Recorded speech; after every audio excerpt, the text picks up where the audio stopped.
Hello. हाँ, good morning. तो अभी कल हमने एक प्रॉब्लम देखा था, मैंने बोला था कि आगे का सॉल्व कर लो, बट जाते वक्त आपका कोई डाउट था क्या? 2% और 6% ऐसा कुछ तो भी था ना प्रोविजन फॉर। वो तो कुछ नहीं, पहले उन्होंने बोला 2% बनाओ, बाद में बोला कि 6% तक बढ़ाओ। मतलब टोटली आपको पहले 2% प्रोवाइड करना है, बाद में 4%। मतलब totally we should make it to 6%। Total 6% लाना है। हाँ, टोटल 6% करना है। मतलब उन्होंने पहले 2% बोला और एंड में बोला कि 6% तक बनाओ उसे। समझा गया? कल लेट हो गया था, मैं सर भी आ गए थे, इस वजह से मैंने बोला कि ठीक है मैं बाद में देख लेता हूं। So simply it is already 2% and make it to 6%। तो पहले 2% बनाया जाएगा, एडिशनली 4% हमें बनाना पड़ेगा। समझा मैं क्या बोल रहा हूं? ठीक है, तो ये एडिशनल आपके लिए काम रहेगा। ठीक है, so make it to what, कितने तक? 6% इफेक्टिवली।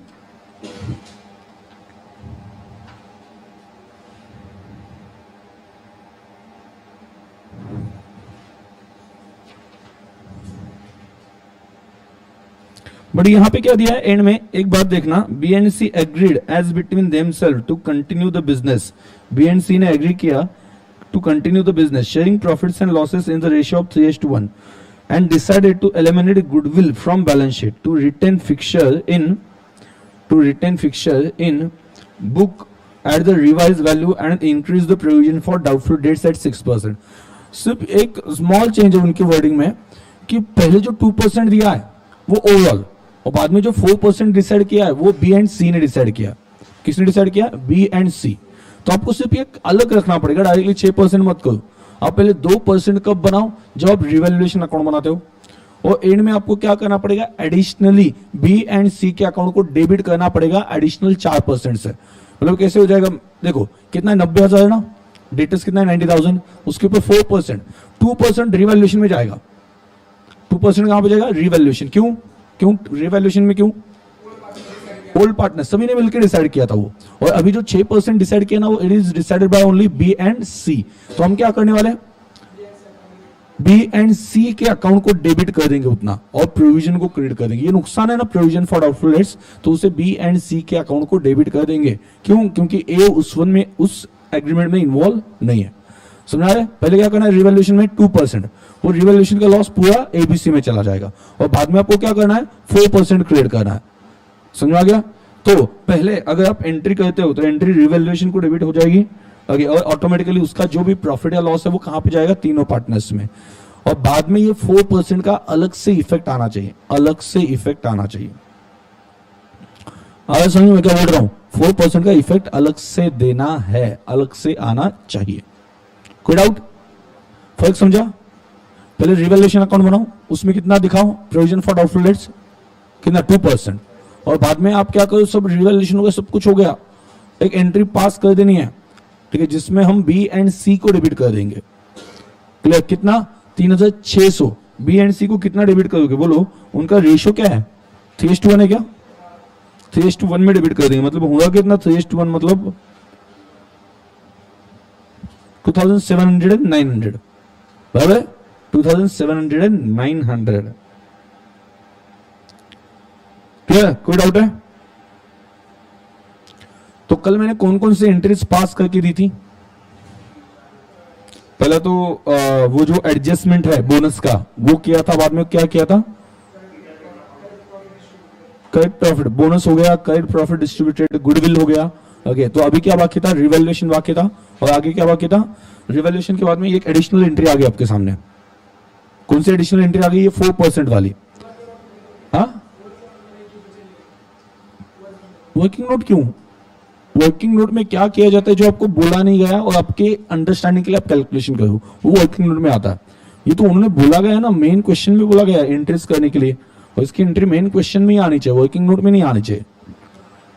समझ आ गया? ओके, मेन क्वेश्चन में। और दूसरा देखो कि यहां पे क्या हुआ है। हाँ, यहां पे हुआ क्या है? तो रिवैल्यूएशन अकाउंट में दो ही चीजें आती है, एक तो आपका फिक्सचर बढ़ गया। फिक्सचर क्या हुआ है? बोलो। फिक्सचर बढ़ा या कम हुआ है? बढ़ा है। कितने से? 9,800। तो फिक्सर ये क्या हो जाएगा, रिवैल्यूएशन में क्रेडिट हो जाएगा। और दूसरा एंट्री क्या आ जाएगी, रिवैल्यूएशन अकाउंट और sorry fixture account debit to revaluation, बढ़ गया ना। रिवैल्यूएशन प्रॉफिट है, प्रॉफिट को क्रेडिट करना है रिवैल्यूएशन अकाउंट में, तो fixture account debit to revaluation 9800। और दूसरा क्या आ जाएगा, क्या आ जाएगा, revaluation account debit to provision for doubtful debts, revaluation account debit to provision for doubtful debts. Clear, ये आ जाएगा। अभी आप देखो, ये आप प्रॉफिट निकालोगे, ये किस में बांटोगे, ए बी सी तीनों में। यहां पे प्रोविजन कितनी प्रोवाइड करनी है, 2%। यहां पे प्रोविजन कितनी प्रोवाइड होगी, 2%। और ये सब होने के बाद में, प्रॉफिट बांटने के बाद में अलग से एक एंट्री पास कर दो, और उस एंट्री में अलग 4% क्या करना है, अलग 4% किसको देना है, B and C. B is capital account debit, C is capital account debit to provision for doubtful debts. ये नुकसान डायरेक्टली डालो ना, फिर से रिवैल्यूएशन अकाउंट बनाने की जरूरत नहीं है। क्लियर, याद रहेगा। तो इतना आपको एडिशनली करना है। कोई डाउट, नो, पक्का समझ आ गया। सिर्फ 2% और 6% का क्लियर है। 2% कब कब रिवैल्यूएशन अकाउंट में डाल दो, सभी पार्टनर्स में जाना चाहिए। और 4% एक बार रिवैल्यूएशन खत्म हो गया, उसका प्रॉफिट बांट दिया, अलग से बी एंड सी को डेबिट कर दो। ये डिफरेंस बेसिकली रहेगा। क्लियर, कोई डाउट, नो। आगे अगला क्वेश्चन कौन सा है, कौन सा लेकिन, हाँ, Peter Paul and Prince were partners. देखो, आपको ये कभी नहीं सोचना है रिटायरमेंट और डेथ में क्या, मतलब दिमाग अलग कुछ लगाना नहीं है, पहली बात तो समझो। अगर रिटायरमेंट और डेथ में कभी भी अलग नहीं दिमाग लगाना है। रिटायरमेंट हम अकाउंटिंग कर, अकाउंटिंग किसकी कर रहे हैं, जो पार्टनर जा रहा है उसके पैसे निकाल रहे हैं, उसका कैलकुलेशन कर रहे हैं। तो उसमें ये थोड़ी ना फर्क पड़ता है कि डेथ हो गई या रिटायरमेंट हो गया, उसके जितने पैसे बनते हैं वो तो देने हैं। हाँ, कुछ जगह पे चेंजेस आते हैं, जैसे कि जेएलपी में आता है, वो मैंने आपको बता दिया कि जब आप रिटायरमेंट होती है, रिटायरमेंट तो आपको कौन सी वैल्यू मिलती है जेएलपी की, सरेंडर वैल्यू, आप कैंसिल करते हो ना पॉलिसी। और जब डेथ होती है तो आपको मिलती है पॉलिसी अमाउंट। कौन सी अमाउंट ज्यादा होती है, पॉलिसी अमाउंट। तो डेथ में आपको पॉलिसी अमाउंट ज्यादा मिलती है, तो वहां पे बेनिफिट या प्रॉफिट ज्यादा हो सकता है। जेएलपी की वजह से क्या हो जाएगा कि पूरा आपको एक्स्ट्रा पैसा मिल जाएगा, पॉलिसी अमाउंट मिल जाएगी। और उसे किसके साथ कंपेयर करना है, मैंने आपको सिंपल लॉजिक बताया था, बैलेंस शीट में कौन से प्राइस पे दिख रहा है। If JLP is shown in the balance sheet at 0 price, nil price नहीं है, बैलेंस शीट में नहीं है, इसका लॉजिक मैं आगे बता दूंगा, डोंट वरी। ठीक है, तो पूरा प्रॉफिट हो गया आपको, समझा गया ना। बैलेंस शीट में दिख नहीं रहा था, सिंपल बात है ना, जो बैलेंस शीट में नहीं दिख रहा था वो बेच के पैसे आ गए, फायदा हो गया ना, पूरा फायदा, टोटल जितना आया उतना फायदा। दूसरा, बैलेंस शीट में वो दिख रहा है सरेंडर वैल्यू पे, मतलब 30,000 पे, और आपको मिले 1 लाख, एसेट दिख रही 30,000, आपको मिले 1 लाख, तो कितना 70,000 प्रॉफिट। वो किसे मिलेगा, पार्टनर्स कैपिटल अकाउंट में जाएगा या फिर रिवैल्यूएशन अकाउंट में क्रेडिट होगा, दोनों में कहीं पे भी क्रेडिट कर दो, इफेक्ट वही होने वाला है। तीसरा मैंने क्या बताया था, अगर 60,000 पे दिख रहा है जेएलपी बैलेंस शीट में और आपको 60,000 ही मिले तो नो प्रॉफिट, कुछ भी प्रॉफिट नहीं हुआ। प्रॉफिट कहां पे हो गया, जितने की जेएलपी थी उतना ही मिल गया ना, तो प्रॉफिट हुआ ही नहीं है। तो उस केस में उसका प्रॉफिट का कोई इफेक्ट नहीं रहेंगे, सिर्फ एंट्री क्या आएगी, बैंक में पैसे आ गए 60,000 टू जेएलपी, एसेट चली गई, अब बात खत्म। समझना मैं क्या बोल रहा हूं, ठीक है। तो ये सिंपल लॉजिक हम यहाँ पे क्या कि लगा के चलते हैं। उसके साथ साथ मैंने और एक बात बताई थी, reserves, joint life policy reserves, उसका क्या बताया था, जॉइंट लाइफ पॉलिसी रिजर्व्स। जब आप जॉइंट लाइफ पॉलिसी के साथ रिजर्व्स भी मेंटेन करते हो, तो मैंने बोला था रिजर्व्स की ट्रीटमेंट वैसे ही होगी जैसे रिजर्व्स की होती है। मतलब नॉर्मल रिजर्व्स क्या करते हो, रिटायरमेंट के टाइम पे सभी पार्टनर्स में बांट देते हो, वही करते हो ना, वैसे इस रिजर्व का भी करना है, कुछ अलग नहीं है। आपको एसेट साइड पे जेएलपी दिख रहा है और लायबिलिटी साइड पे रिजर्व्स दिख रहा है, तो जेएलपी की ट्रीटमेंट तो बता दी, कितने पैसे आगे कंपेयर कर लो, प्रॉफिट है कि नहीं सब पता चलेगा। समझो, मान लो 60,000 जेएलपी दिख रही है और आपको 90 मिल गए, एंट्री क्या करोगे, बैंक अकाउंट डेबिट कितना 90 टू जेएलपी अकाउंट 60, एसेट गई ना, सिंपली जेएलपी एसेट है 60 टू पार्टनर्स कैपिटल अकाउंट और रिवैल्यूएशन अकाउंट कितना 30। आगे फिर से बैलेंस शीट में प्राइस, बैलेंस शीट में कुछ भी नहीं दिख रहा था, कुछ भी नहीं, नथिंग, तो entry bank account debit 90,000 to revaluation और पार्टनर्स कैपिटल अकाउंट। समझ में आ गया, क्लियर, कोई डाउट है। तो ये होने वाला है, डेथ में आपको ज्यादा पैसे मिलने की चांसेस है, डेथ में आपको ज्यादा पैसे मिलने की चांसेस है, क्लियर। चांसेस मतलब obviously policy amount generally surrender value से ज्यादा ही होती है, तो आपको ज्यादा पैसे मिलेंगे, ज्यादा पैसे मिलेंगे तो उस केस में प्रॉफिट भी ज्यादा होगा, क्लियर। आगे आगे अगर देखो तो कुछ अलग नहीं सोचना है, retirement and death, okay, concept या बेस वही है, वही है, ठीक है। डेथ का मैंने क्या बोला था, जेएलपी सरेंडर करते हो तो भी क्या बोला था, सिर्फ बैलेंस शीट की वैल्यू और आपको जो मिले वो वैल्यू कंपेयर कर दो। बैलेंस शीट में कौन सी वैल्यू होती है हमेशा, बैलेंस शीट में जेएलपी अगर दिखाई हो तो कौन सी वैल्यू पे दिखाई होंगी, सरेंडर वैल्यू पे।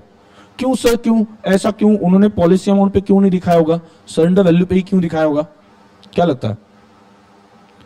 जेएलपी बैलेंस शीट में अगर दिखाई गई ना तो हमेशा सरेंडर वैल्यू पे ही दिखाई जाती है, कभी भी पॉलिसी अमाउंट पे दिखाई नहीं जाती है। हाँ मिलेगी तो और बेटर एक्सप्लेनेशन वो सही है, बट कुछ थोड़ा ठीक से। हाँ क्या देखो, ओके शेयर, ओके आप एक सिंपल बात समझ लो कि आपको पैसे मिलेंगे, कौन से पैसे, शेयर मिलेंगे, सरेंडर वैल्यू शेयर मिलेगी या पॉलिसी अमाउंट शेयर मिलेगी, सरेंडर वैल्यू। मतलब आज आप जाते हो किसके पास, इंश्योरेंस कंपनी के पास, उनको बोलते हो कि यार ये जो है मुझे कैंसिल करना है, समझ आ गया, ये जो पॉलिसी है मुझे कैंसिल करनी है, वो जितने पैसे सरेंडर वैल्यू उतने दे देंगे। लेकिन आज आप कैंसिलेशन के लिए जाते हो, बोलते हो कि मुझे पॉलिसी अमाउंट दे दो, मिलेगी नहीं, पॉलिसी अमाउंट के लिए किसी को मरना पड़ेगा। हाँ ठीक है, तो किसी को तो मरना पड़ेगा, किसी को तो मारना पड़ेगा, जो प्रैक्टिकली हम नहीं करने वाले, ठीक है, हम अच्छे लोग हैं ना, ठीक है, नहीं है, हाँ ठीक है। तो प्रैक्टिकली वहां पे अनसर्टेनिटी किसमें है, सरेंडर वैल्यू मिलने में अनसर्टेनिटी है या पॉलिसी अमाउंट मिलने में, पॉलिसी अमाउंट। इस वजह से आपको क्या करना है, क्या करना है, सरेंडर वैल्यू पे दिखाना। समझ में मैं क्या बोल रहा हूं, सरेंडर वैल्यू पे दिखाया जाए, लॉजिक है, बहुत सिंपल लॉजिक है। सरेंडर वैल्यू पे क्यों दिखाएंगे, बिकॉज इट इज सर्टेन। मैंने आपको कंजर्वेटिज्म प्रिंसिपल का बीच में बताया होगा, conservatism, expect and record all future losses, बोला ना आपके बैच में, expect and record all future losses but don't expect and record future gains. ये पॉलिसी अमाउंट मिलेगी, ये फ्यूचर गेन्स है, होगा नहीं होगा नॉट श्योर, तो उसे आज क्यों लिख रहे हो, उसे आज क्यों दिखाते हो, नहीं मत दिखाओ। क्लियर, कोई डाउट है, नहीं पक्का, ठीक है, डन, ओके आगे।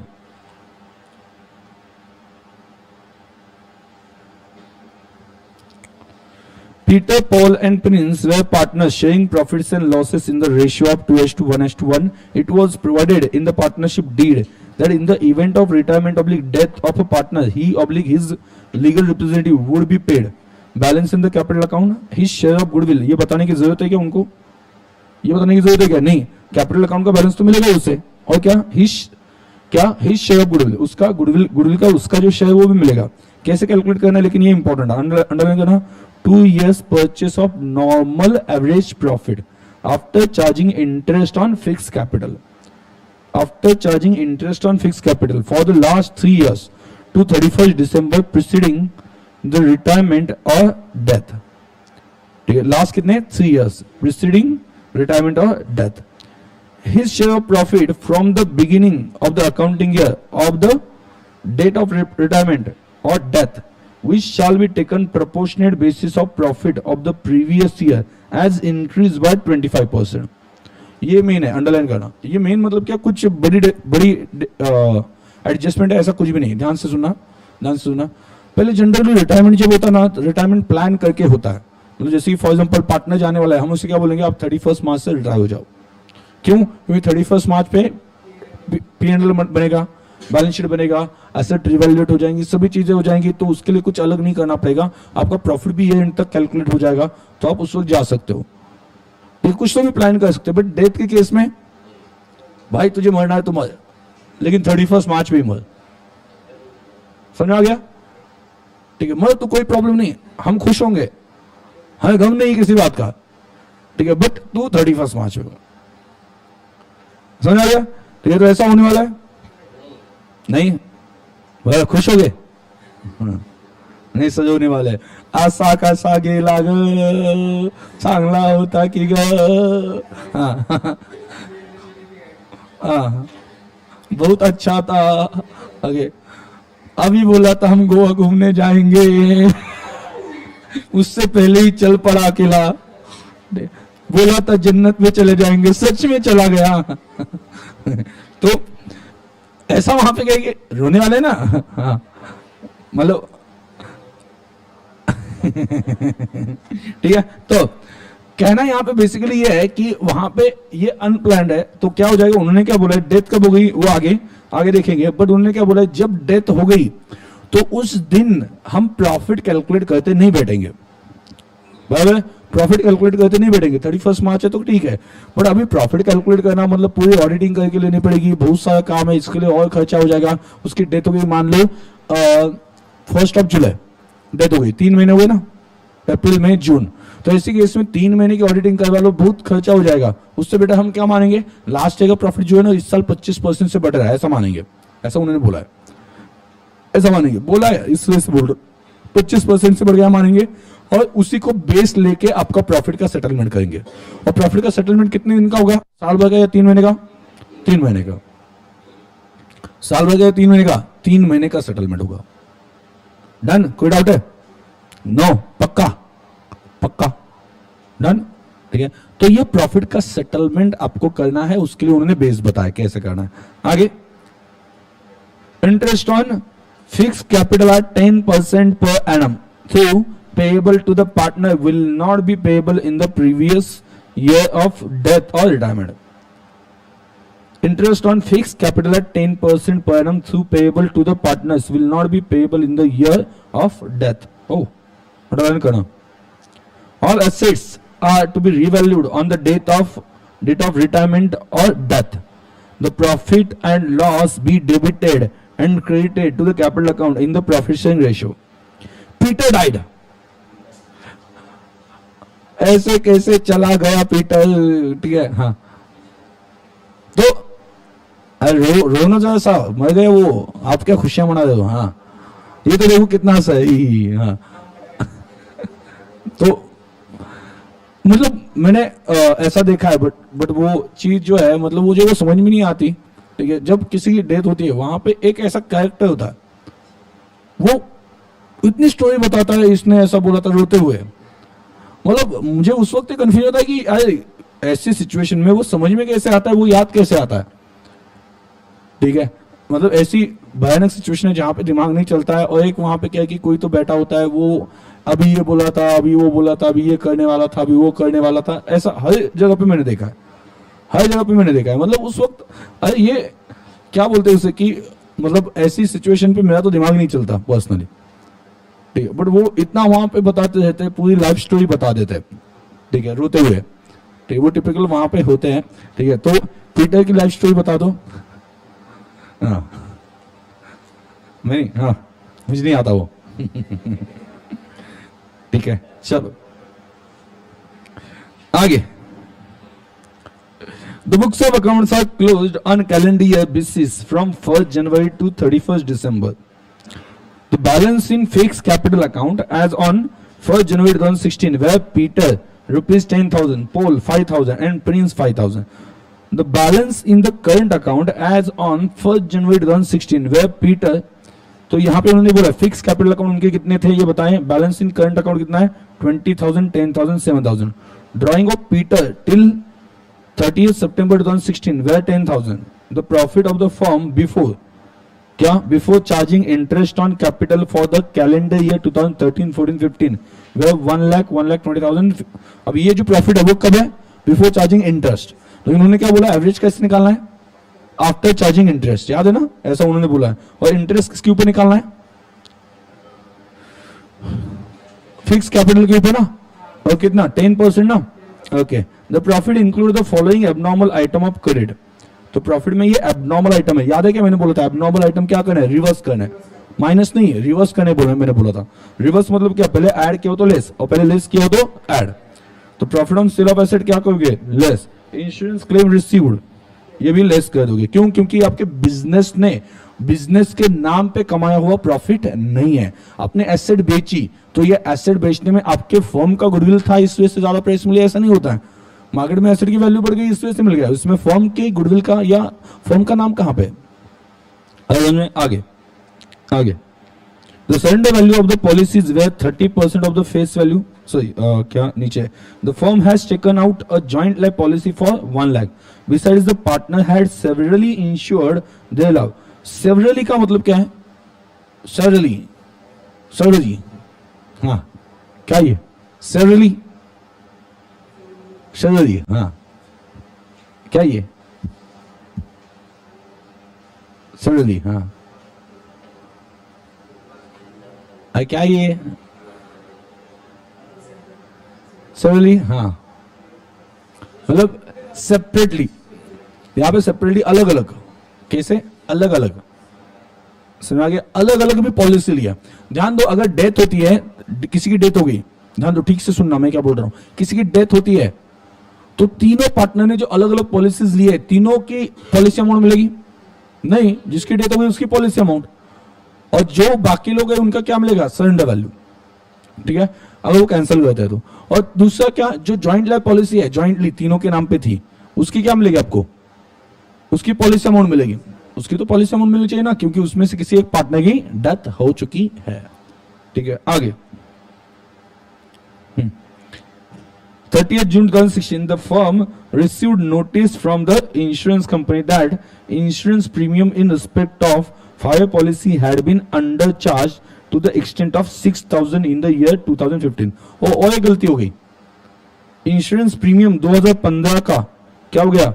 Under charge to the extent of 6,000 कम चार्ज किया गया, ठीक है। एंड फर्म को ये पे करना है, तो ये पहले खर्चा जोड़ दो ना, ठीक है, करेक्शन करना है।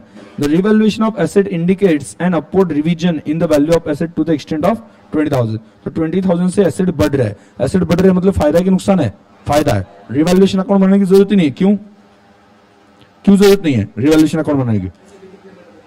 डायरेक्टली दिया ना, मतलब देखो एक एक एसेट होती तो रिवैल्यूएशन अकाउंट में डालते, यहाँ पे तो पूरा बताया ना, 20,000 से एसेट बढ़ गया, मतलब फायदा कि नुकसान है? फायदा कि नुकसान है? फायदा, ठीक है। आगे prepare an account showing amount due to Peter's legal representative as on 30th September 2016 along with the necessary working, ठीक है। तो इतना ही बताया गया है, क्लियर? कोई डाउट? क्या क्या करना है बोलो? सबसे पहले क्या करना पड़ेगा? करेक्शन, पहले करेक्शन करो, करेक्शन उसके बाद में गुडविल कैलकुलेट करो। सबसे पहला ये काम होना चाहिए वर्किंग नोट में, ठीक है। उसके बाद में आगे क्या करने वाले हो? हाँ, करेक्शन में क्या क्या करेक्शंस है याद कर लो, क्या क्या करेक्शंस है, करेक्शंस में क्या क्या करेक्शंस है बोलो। क्या हो गया?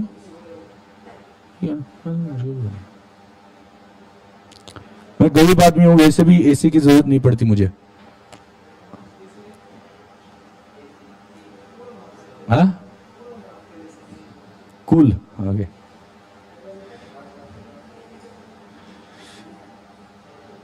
घर में एसी है, वो भी मुझे गिफ्ट मिला है।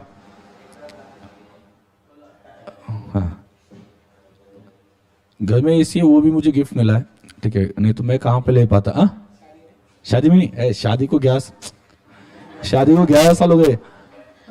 ओके, तो अभी मिला जब मैंने फ्लैट लिया था, तो वो फ्लैट का वो क्या बोलते हैं उसे, होम क्या, हाँ वास्तु शांति, ठीक है। तो उस वक्त मिल गया अपने, मतलब विजय सर दर्शन से उन्होंने ही मुझे दिया है मिल के गिफ्ट, ऐसे गिफ्ट कर दिया उन्होंने, ठीक है। तो हाँ, नहीं तो हम लोग कहाँ पे ले पाते हैं, हाँ ठीक है।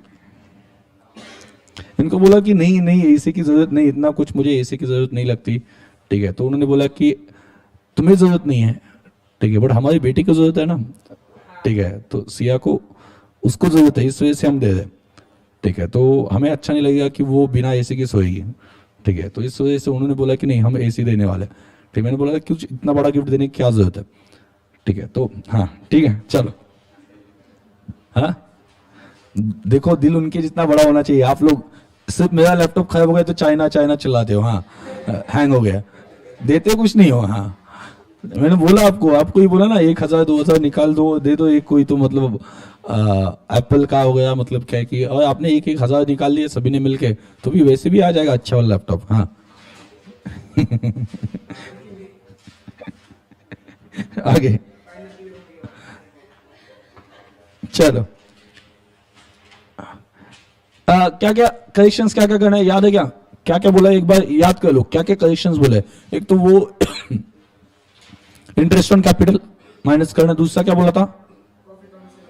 प्रॉफिट ऑन सेल, बाद में इंश्योरेंस प्रीमियम का एक था, और क्या था, इंश्योरेंस प्रीमियम अंडर चार्ज, और एक था वो टेबल में दिया है एबनॉर्मल, हाँ दो थे ना उसमें, इंश्योरेंस क्लेम रिसीव्ड।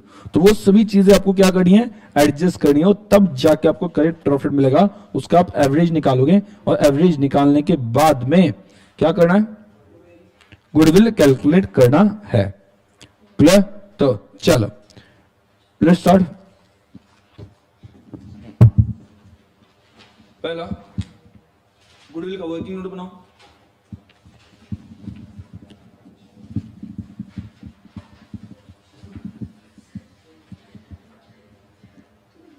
क्या हो गया?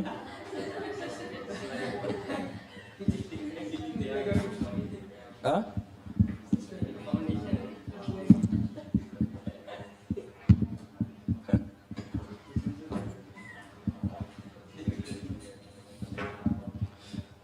सस्पेंस भाई, हाँ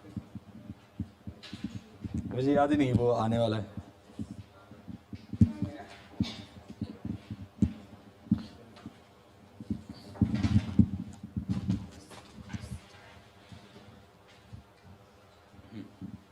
आंखों के पास में होना है, चश्मा नहीं पहन रहा हूं ना, दिखाई नहीं देता है। हाँ तो हाँ सस्पेंस भाई मिलिए, नया भाई लाया मैंने अकाउंटिंग में, अभी नई बैच स्टार्ट हुई ना, तो उनके लिए सस्पेंस अकाउंट नहीं आगे। तो जहां पे कमी पड़ती है, मतलब वो तो मैंने पढ़ा है सस्पेंस में, जिते कमी तीता हमें, वो तो पढ़ा है। तो वो थोड़ा सा, अभी एक अपना एक भाई है, ठीक है, इलेक्शन में खड़ा होने वाला है, हाँ, तो बोलता है कि जहां कम वहां हम, ठीक है। तो ये वहां पे गया कि कल स्टार्ट किया था। तो चल कैसा लगा? अच्छा मस्त। ये गले में क्या उस भाई ने 50 तोला पहना हुआ है, हाँ। तो चलो आगे बढ़ते हैं। सबसे पहले वैल्यूएशन ऑफ गुडविल लिखो।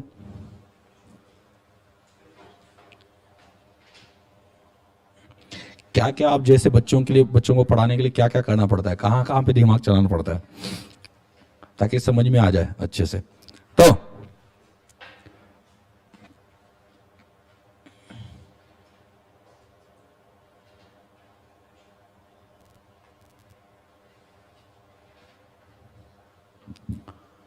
वैल्यूएशन ऑफ गुडविल, फटाफट बोलो। तो करेक्शन करना है, पर्टिकुलर्स लिखो। और कौन कौन है, कौन से साल का करना है, 2013, 2014 एंड 2015।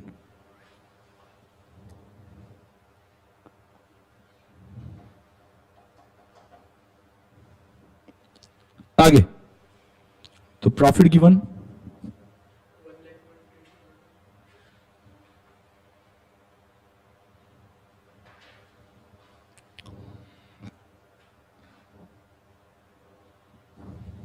आगे 1 लाख, 1,20,000 एंड 1,50,000, 1,20,000 एंड 1,50,000।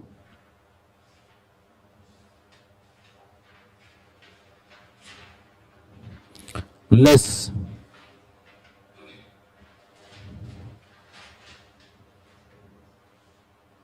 इंटरेस्ट, फटाफट बोलो क्या, इंटरेस्ट ऑन कैपिटल का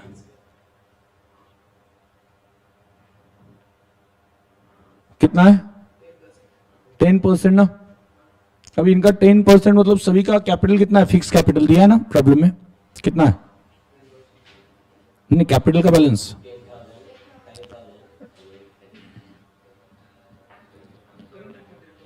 करंट कैपिटल, करंट अकाउंट नहीं है, capital account, fix capital account. हाँ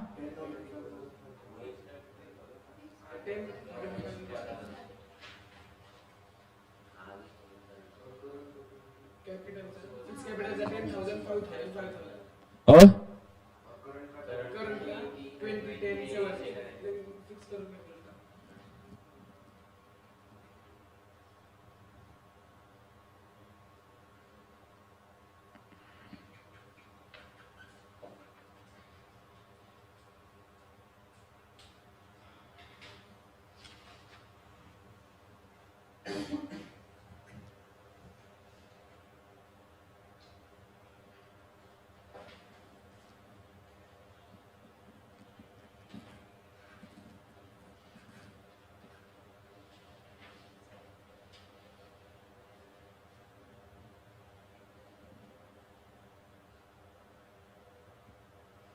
ऊपर कहाँ पे 10%?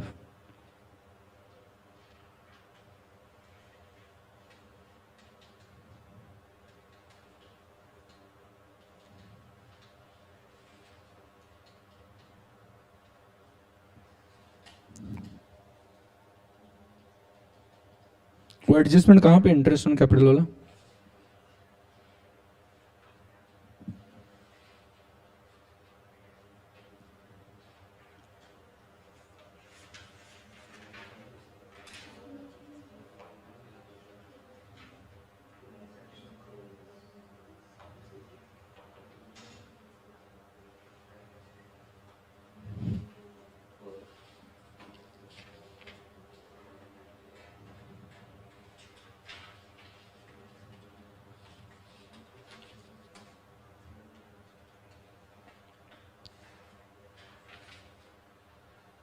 हाँ, कितना आता है बोलो फिर? अगर 10% कैलकुलेट किया, 10,000 प्लस 5,000, कितने? 10,000 प्लस 5,000, नहीं टोटल कितना होता है? 10,000 प्लस 5,000 प्लस 5,000 ना, मतलब 20,000 टोटल है, उसके ऊपर 10%।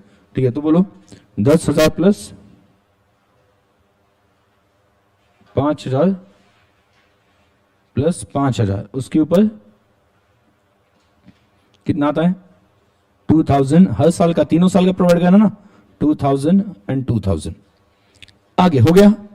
चलो अब एबनॉर्मल आइटम्स की तरफ बढ़ो। एबनॉर्मल आइटम्स क्या करना है? एबनॉर्मल आइटम्स रिड्यूस करना है, रिवर्स। तो बोलो प्रॉफिट क्या करेंगे?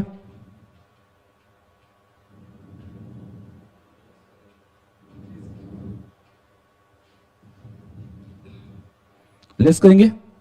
चलो कितना? 5,000, 7,000 और 10,000। आगे बोलो। इंश्योरेंस क्लेम रिसीव्ड, वो पहले ऐड किया होगा ना, अभी क्या करना है? लेस।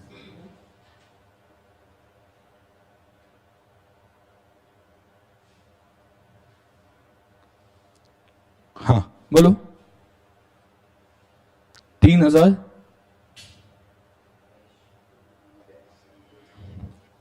12,000 ना। आगे बोलो। Under charge, insurance premium under charge कितना है? और कौन से साल में?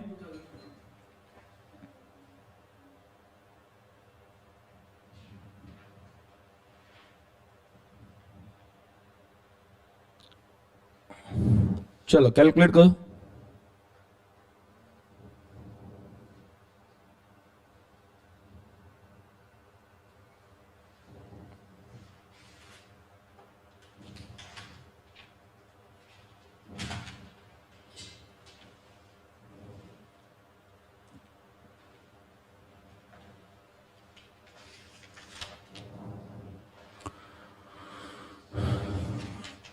वो कितना आता है? पहला, दूसरा, ओके आगे 1,20,000। अभी एवरेज कैसे निकालना है? एवरेज कैसे निकालना है? कैसे निकालेंगे एवरेज? सिंपल या वेटेड? सिंपल या वेटेड? उन्होंने बोला है नॉर्मल एवरेज निकालो, मतलब सिंपल एवरेज निकालो इन शॉर्ट। इस प्रॉब्लम में देखो वर्डिंग देखो, उसे अंडरलाइन करना, नॉर्मल एवरेज। ठीक है, तो नॉर्मल एवरेज प्रॉफिट, तो इस केस में 90 plus total profit of 3 years कितना है? 132। ये बराबर है। टोटल प्रॉफिट ऑफ 3 इयर्स, बोलो टोटल प्रॉफिट ऑफ 3 इयर्स कितना है?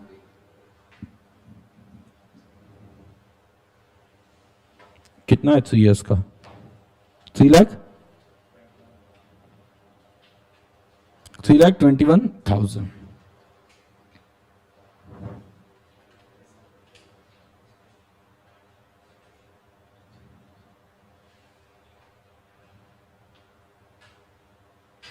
कितना आता है? 3,21,000 अपॉन 3, 1,07,000। और गुडविल कितने साल का परचेस है?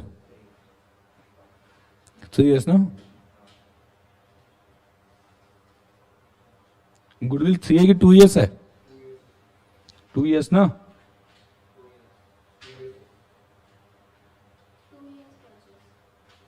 ओके,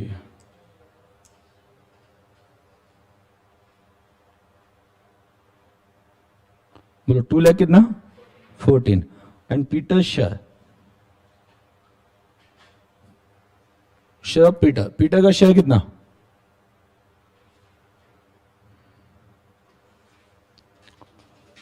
पीटर का शेयर कितना? कितना है उसका शेयर प्रॉफिट में? हाँ, 2/4 आ रहा है ना? कितना आता है? 1,07,000। अभी कौन देंगे इसे? कौन देंगे? ठीक है, पॉल एंड प्रिंस कौन से रेशियो में देंगे? हाँ, कौन से रेशियो में देंगे? गेनिंग। ओके, कौन से रेशियो में? गेनिंग। ठीक है, तो गुडविल और गुडविल भले एडमिशन के टाइम पे हो या रिटायरमेंट के टाइम पे, गेनिंग और सैक्रिफाइसिंग छोड़ के आपका कोई आंसर नहीं आना चाहिए। समझ में आ गया? बिल्कुल भी नहीं। ओके, और उसके लिए यहां पे याद रखना, उसके लिए जब पार्टनर आता है तब वो पैसे लेके आता है, और रिमेनिंग पार्टनर जो है फर्म में ऑलरेडी जो है वो क्या बन जाते हैं? सैक्रिफाइसिंग।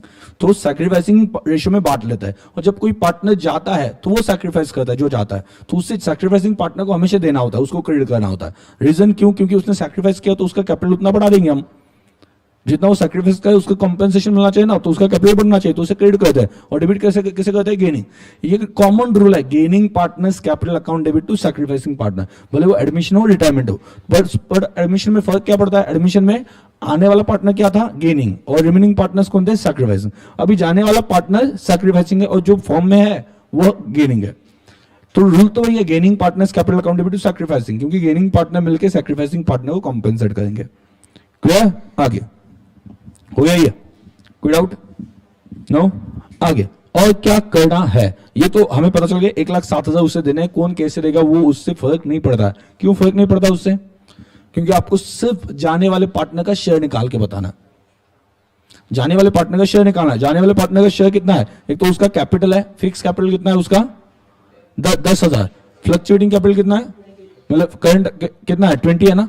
ये प्लस उसका जो भी गुडविल है, प्लस उसका जो भी ड्राइंग रहेगा, वो सभी एडजस्ट करके उसका फाइनल बैलेंस निकालो और उतना एग्जीक्यूटिव अकाउंट में ट्रांसफर कर दो।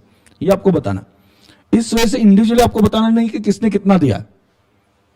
बराबर? ये उन्होंने पूछा नहीं। उन्होंने क्या पूछा है लास्ट में? देखो आंसर क्या, हाँ लास्ट में पूछो क्या, देखो क्या एंड में क्या बोल रहे हैं।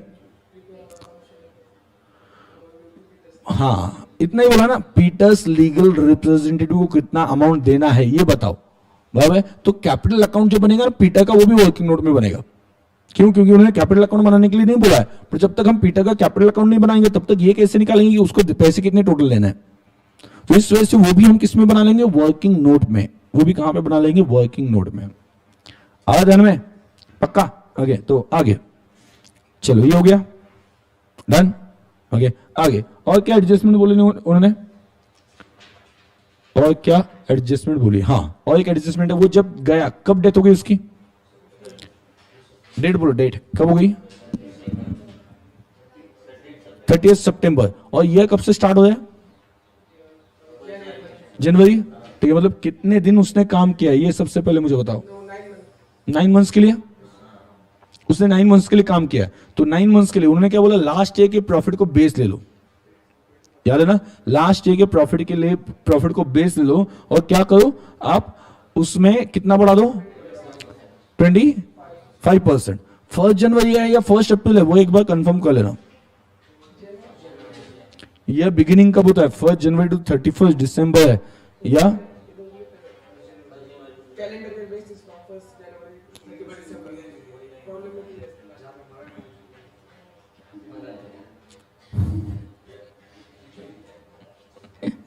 ठीक है? हाँ,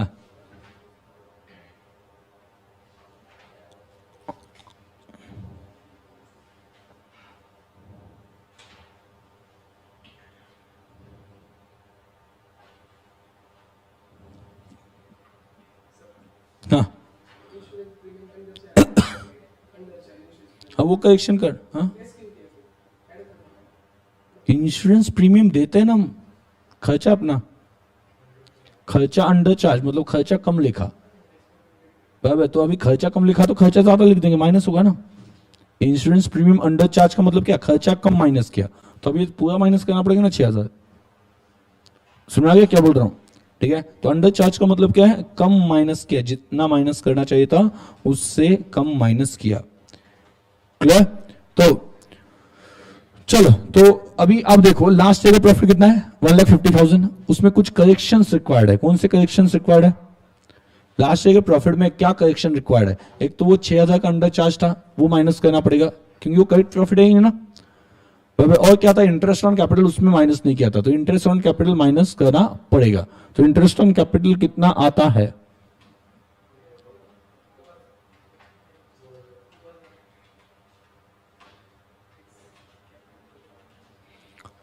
हाँ 2000, वो तो साल भर का है। देखो अभी एक ध्यान देना, मैं क्या बोल रहा हूं ठीक से सुनो। एक एडजस्टमेंट है उसमें, जिस साल डेथ होती है उस साल उस पर्सन को इंटरेस्ट दिया नहीं जाएगा, ऐसे दिया ना। जिस साल में डेथ हो गई इंटरेस्ट ऑन कैपिटल दिया नहीं जाएगा, बराबर। अभी लास्ट ईयर 2000 माइनस करना था, बट अब अगर आप देखते हो तो अभी इस साल में क्या होने वाला है कि पीटर को नहीं दिया जाएगा, पूरे साल का नहीं दिया जाएगा। पीटर की डेथ हो गई, हाँ पीटर को नहीं दिया जाएगा, मतलब पीटर का 20,000 के ऊपर कितना, 20 नहीं 10,000 के ऊपर 10%, 1,000 देने की जरूरत नहीं, बाकी लोगों का पे किया जाएगा। तो आपको करेक्शन करते हुए कितना याद रखना है कि इस साल का प्रॉफिट हमें कैलकुलेट करना है ना, उसमें 25% हो गया ऐड करना है। तो उस वक्त ये सोचो कि लास्ट ईयर तक तीनों थे, बट अभी इस साल क्या स्टेटस रहने वाला है, इस साल के प्रॉफिट में क्या स्टेटस रहने वाला है, 2 जाएंगे और दोनों को इंटरेस्ट ऑन कैपिटल मिलेगा। मतलब दोनों का इंटरेस्ट ऑन कैपिटल कितना है, 5,000 प्लस 5,000 उनका फिक्स कैपिटल है, उसके ऊपर 10%। क्लियर। तो हम करेक्शन करते वक्त ये सोच रहे कि इस साल का प्रॉफिट कितना रहेगा, और उसमें 25% जो लास्ट ईयर का बेस लेके इस साल का प्रॉफिट कैलकुलेट करें। याद रखना, हम लास्ट ईयर का प्रॉफिट पे नहीं चल रहे, हम लास्ट ईयर का बेस लेके इस साल का प्रॉफिट कैलकुलेट करें। समझा गया, ठीक है। तो चलो यहां पे बोलो दूसरा, working note 2, share of profit of किसका, शेयर ऑफ प्रॉफिट ऑफ कौन, पीटर ना, इन द ईयर ऑफ क्या, death, in the year of death. Done.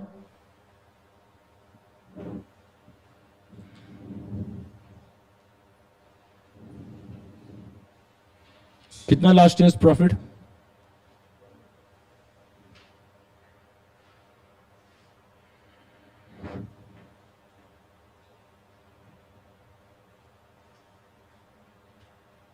Correction में क्या आएगा,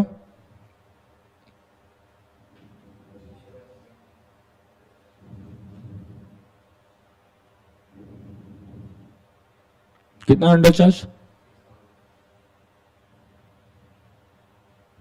आगे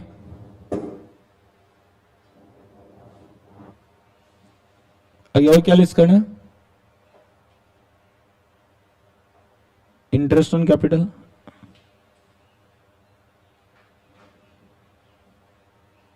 इंटरेस्ट ऑन कैपिटल तो कितना,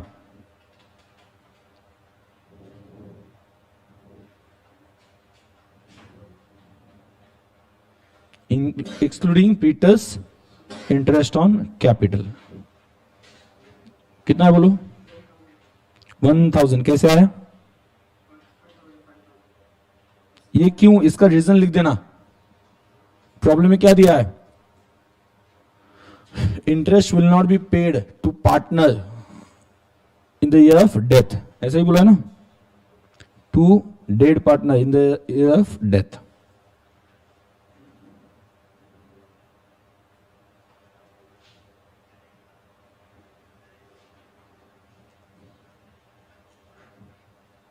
तो कितना आएगा, 1,43,000 एड। सर वो जो एबनॉर्मल गेन हुआ है कब हुआ है, वो कौन सा, वो इंश्योरेंस प्रीमियम मिला हो गया, सर इंश्योरेंस क्लेम मिला, वो कब मिला है,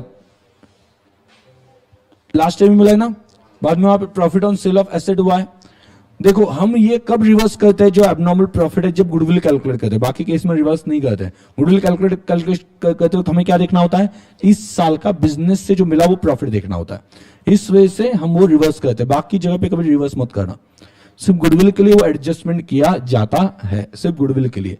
हाँ, अगर गलती आए तो कभी भी रेक्टिफाई करनी है, कभी भी अगर कोई गलती है तो रेक्टिफाई करनी ही पड़ेगी हर कैलकुलेशन में। बट जहां पे एबनॉर्मल प्रॉफिट्स दिए जाते हैं वो एबनॉर्मल प्रॉफिट तभी रिवर्स करने जब वो गुडविल कैलकुलेशंस हो, ठीक है, अदरवाइज रिवर्स नहीं करने। अब यहाँ पे रिवर्स नहीं करने वाले, क्यों? क्योंकि ये गुडविल कैलकुलेशन नहीं चल रहा। गुडविल के टाइम पे रिवर्स किया ना, अब रिवर्स करने की जरूरत नहीं है, ठीक है। क्यों? रिपीट, गुडविल कैलकुलेशन में रिवर्स किए जाते हैं, हमें वहां पे नॉर्मल प्रॉफिट निकालना होता है, बट यहाँ पे रिवर्स नहीं करना, ये कोई हम गुडविल का कैलकुलेशन नहीं करे। तो चलो बोलो, ऐड क्या करना है? 25% ना,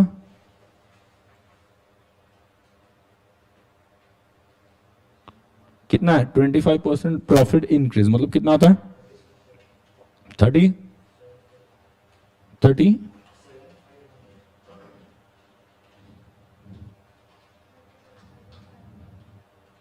1 लाख, क्या बोल रहे हो?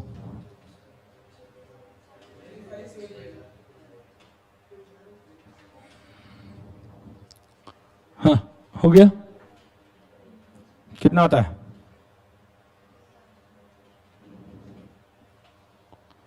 डन। 90 कहां से आ गए? सामने दिखाई देता है ना।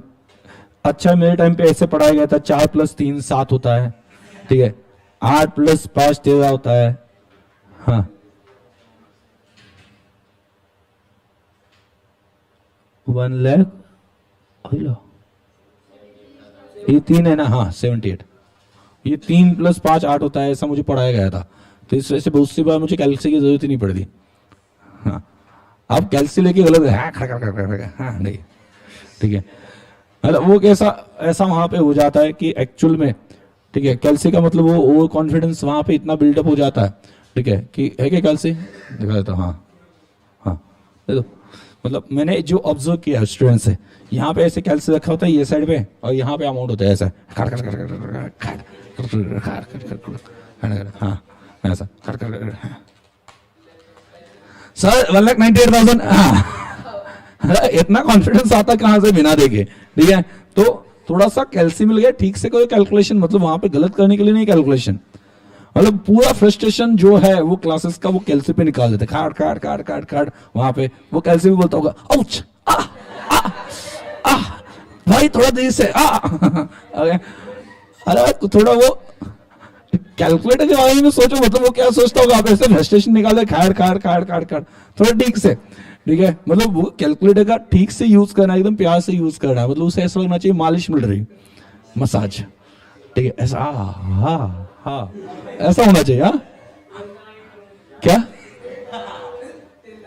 लगा के वो आपकी चॉइस है, ठीक है, बट कुछ सोचो यार, मतलब वो कैलकुलेटर क्या सोचता होगा, इसके ऊपर इतने जुल्म आप ढाते हो, ठीक है, मतलब वहां पे इसी जगह पे वो कुछ बोल नहीं पाता कैलकुलेटर, इस वजह से ऐसा लगे पड़े हो आप। अरे उसकी जगह पे मतलब वहां पे क्या कि आप एक मान लो कि एक सिंपल है, ये कुछ बोलता नहीं इस वजह से ऐसा करता है, एक मतलब वहां पे कुत्ता देखो उसे ऐसा कर ऐसा काट लेगा ना वो मतलब वो बोलता नहीं कुछ, मतलब कुछ भी करोगे इसके साथ, ठीक है, थोड़ा ठीक से, थोड़ा प्यार से, बराबर ना, ठीक है, तब जाके वो आपको करेक्ट आंसर देगा, ठीक है, तो समझ आ गया, याद रहेगा, ठीक है। तो ऐसा वहां पे बटन दबाते हो तो एकदम भी केयरफुल, ठीक है, तो वहां पे कैलकुलेटर के अंदर से उसकी भी आवाज आती होगी, क्या आउच आ आ आ ऐसा डेफिनेटली, हाँ हाँ, इसलिए गलत कैलकुलेशन देखो, थोड़ा देखो, थोड़ा प्यार से ठीक से कैलकुलेशन करो, ठीक है। क्यों ये मैं क्यों बोल रहा हूँ पता है क्या, ये मैं क्यों बोल रहा हूँ, okay, because it is my observation कि बहुत सारे स्टूडेंट जो है ना वो कैल्सी होने के बावजूद भी कैलकुलेशन में गलतियां करते हैं, बहुत सारे स्टूडेंट्स, मतलब मैं अगर इंटरमीडिएट के क्लास में तो कंटिन्यूस कैल्सी लगता है, ज्यादा लगता है और ज्यादा लगता है,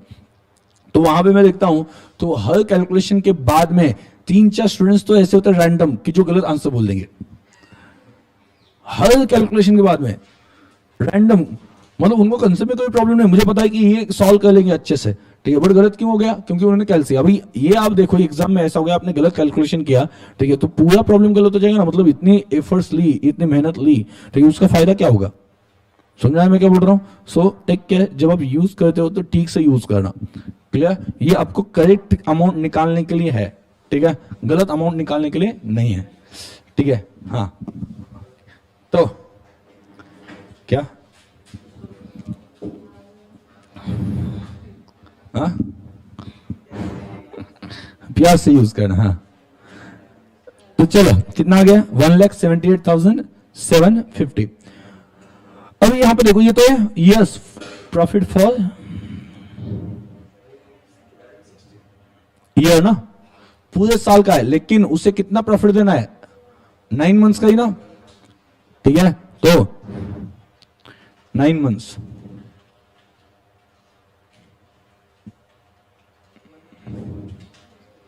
प्रॉफिट अप टू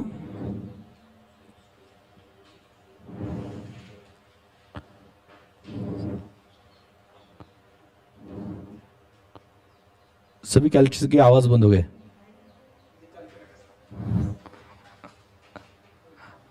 खाड़ खाड़ करके आवाज आते हैं ना, आवाज बंद हो गए, ठीक है। लेकिन मैं ऐसे बोलता हूँ ना, जनरली जनरली बोलता हूँ कि मत करो, ठीक से कैलकुलेशन करो, स्लोली, थोड़ा धीरे से, ठीक है। ऐसा जब बोलता हूँ ना तो कोई सुनता नहीं। अभी ये जब मैंने वहां पे ऐसे बता दिया इंटरमीडिएट के बैच में, ठीक है, तो उस केस में सभी का कैलसी का आवाज बंद हो गया, ठीक से कैलकुलेशन कर जाए। तो ऐसे वहां पे समझाना पड़ता है स्टूडेंट्स को, ऐसा दिमाग लगा के, ठीक है। तो मतलब वो कैलसी को आप कहाँ कहाँ पे टच करते हो? हाँ, अरे भाई, नीचे 0 का बटन है, ठीक है, ऊपर 1 का बटन है, ठीक है, तो जो भी है, ठीक है, तो थोड़ा प्यार से ठीक से, ठीक है। अगर कोई मतलब वहां पे इंटर के बैच में वहां पे ऐसा करने भी लगा कि फटाफट, ठीक है, तो भी मैं यहाँ से आवाज निकाल दूं, आउच, आउच तो ऑटोमेटिकली उसका स्टॉप हो जाता है। मतलब तब से वो थोड़ा सा केयरफुली कैलकुलेशन करने लगे। क्यों? क्योंकि गलतियां आपके बैच में भी देखो, बहुत सी बार आप लोगों ने ही गलत अमाउंट बता दिए कैलकुलेट करके, ठीक, बाकी सब लिख कर लिखा है, सिर्फ कैलसी पे अमाउंट आपने गलत डाल दिया। क्यों? जल्दबाजी में आप गलत बटन दबाते होंगे, ठीक है, तो उसका इफेक्ट तो आता होगा। करेक्ट है? हाँ, ठीक है। तो up to 30 September 9 months,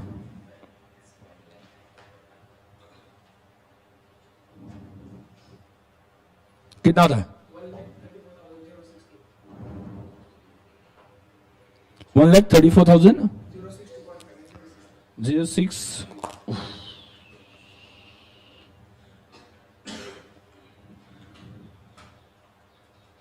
Peter sir 1,34,063 into 2/4 ना, कितना आता है बोलो? 6,7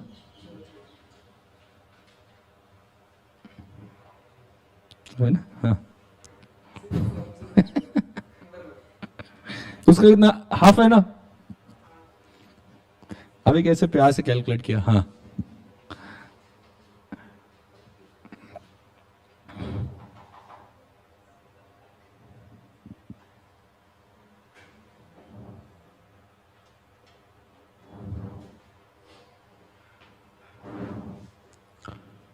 आगे और क्या इंपॉर्टेंट है? इसका भी शेयर निकाल लिया, और उससे क्या देना है? गुडविल का शेयर निकाल लिया, प्रॉफिट का शेयर निकाल लिया, और क्या निकालना है? रिवैल्यूएशन, बराबर। सो थर्ड, और इसकी वर्किंग नोट वैसे लॉजिकली बनाने की जरूरत भी नहीं है, बट वो लिख देते profit on share of Peter in, कहां पे?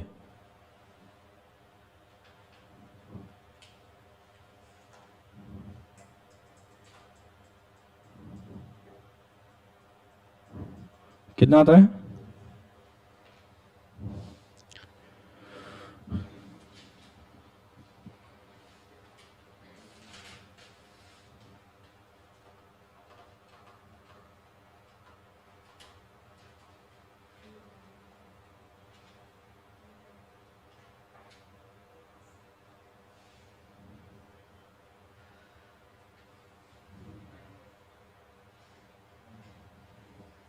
आगे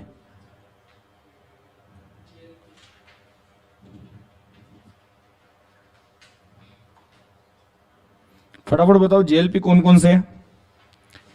एक तो मेन जेएलपी जिसमें सभी के नाम से एक ली गई है और बाद में इंडिविजुअली भी ली गई है पॉलिसीज। पहले मेन जो ली गई उसकी पॉलिसी अमाउंट कितनी है 1 लाख, और उसमें पॉलिसी अमाउंट भी मिलेगी ना क्योंकि एक की डेथ हो गई है। लेकिन बाकी की आप मुझे बताओ बाकी का कितना है, क्या है 50,000। अभी आप देखो 50,000 सेपरेटली है, क्या है ये 50,000 क्या है, पॉलिसी अमाउंट है कि सरेंडर वैल्यू है, ठीक से पढ़ो क्या है। हाँ? ये 50,000 क्या है, पॉलिसी अमाउंट है कि सरेंडर वैल्यू है। हाँ? कुछ बोला है क्या, उन्होंने आगे एक बोला है 30%, क्या बोला है उन्होंने, क्या है ये 30% क्या है, सरेंडर वैल्यू। तो वही तो पढ़ना है ना, अगर 30% उसकी सरेंडर वैल्यू है तो 50,000 क्या है, पॉलिसी अमाउंट है। सुना है मैं क्या बोल रहा हूं, तो अभी आप देखो, ध्यान दो ध्यान दो, 1 लाख रुपए तो मिलेंगे पक्का मेन पॉलिसी के। बाद में जो किसकी पॉलिसी, पीटर की अलग पॉलिसी है, उसके 50 तो मिलने वाले, क्योंकि डेथ हो गई है, तो डेथ हो गई तो उस पॉलिसी का, जिस पर्सन की डेथ हो गई उसकी पॉलिसी का पॉलिसी अमाउंट मिलेगा। लेकिन बाकी जो पार्टनर्स है कौन, पॉल एंड प्रिंस, ठीक है, तो उनका भी 50,000 की पॉलिसी है, बट उनकी पॉलिसी कैंसिल की जाएगी।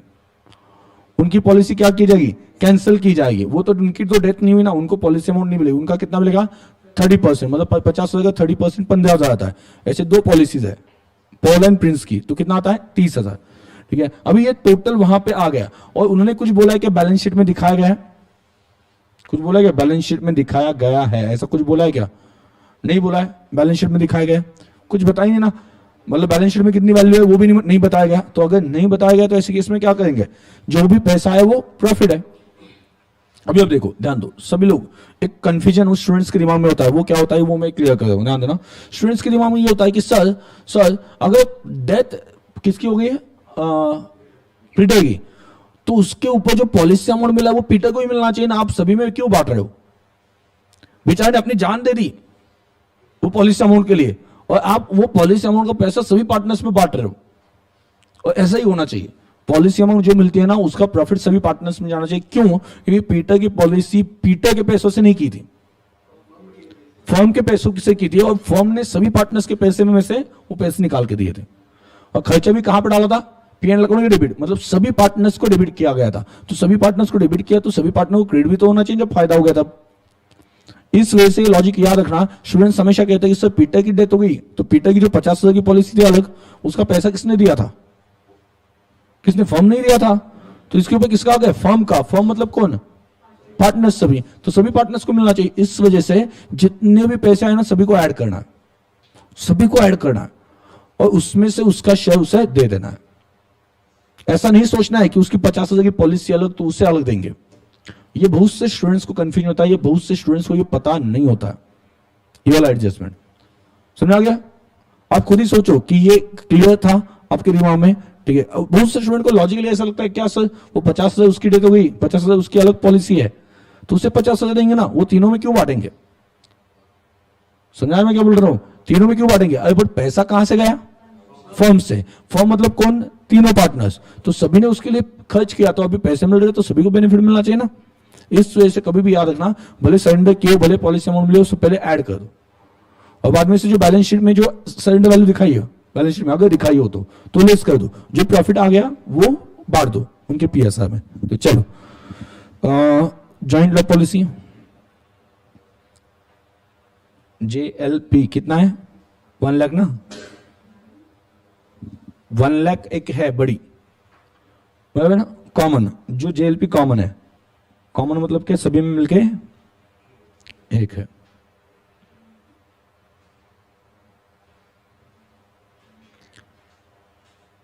Policy amount of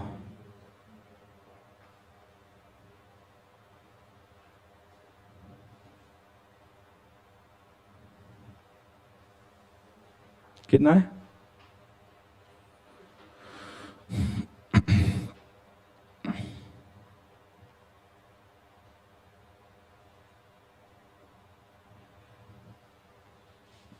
surrender value of, surrender value of क्या, पॉल एंड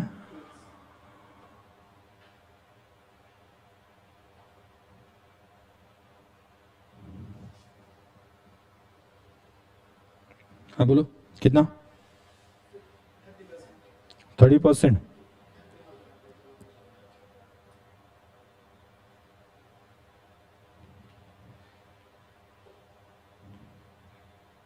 कितना आ रहा है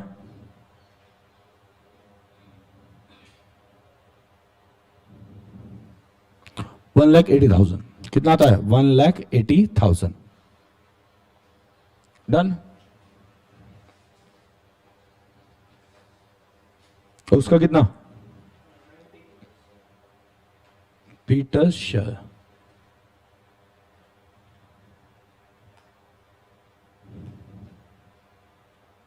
कितना होता है 90,000। डन 90,000।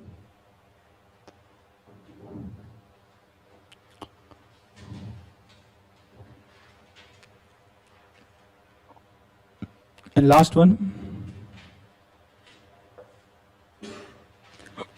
वर्किंग नोट बोलने की वैसे जरूरत नहीं। Peter share in insurance premium under charge. Peter share in insurance premium under charge. अब वो जो है ना खर्चा कम लिखा गया था उसकी वजह से उसके अकाउंट में प्रॉफिट ज्यादा गया होगा लास्ट ईयर, वो तो रिवर्स करना पड़ेगा ना।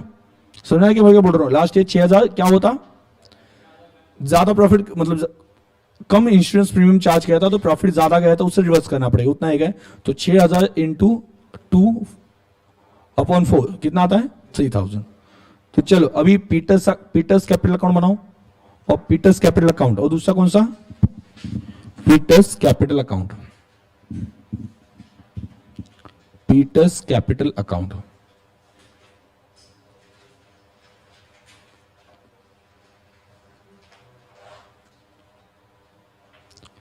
एक 5-6 लाइन का बनाओ पीटर्स कैपिटल अकाउंट, 5-6 लाइन का बनाओ। और पीटर्स दूसरा क्या पीटर्स करंट अकाउंट लिखा। डन। हाँ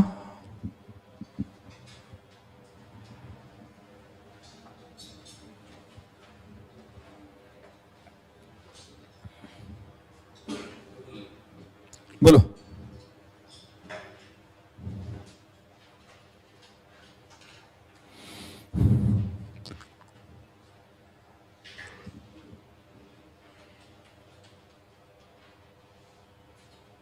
लिखा। वहां पे लिखो बाय बैलेंस कैपिटल अकाउंट में लिखो by balance brought down. By balance brought down कितना कैपिटल अकाउंट में कितना है 10,000। और करंट अकाउंट में लिखो बाय बैलेंस ब्रॉट डाउन कितना है करंट अकाउंट में कितना है 20,000। करंट अकाउंट में कितना है 20,000।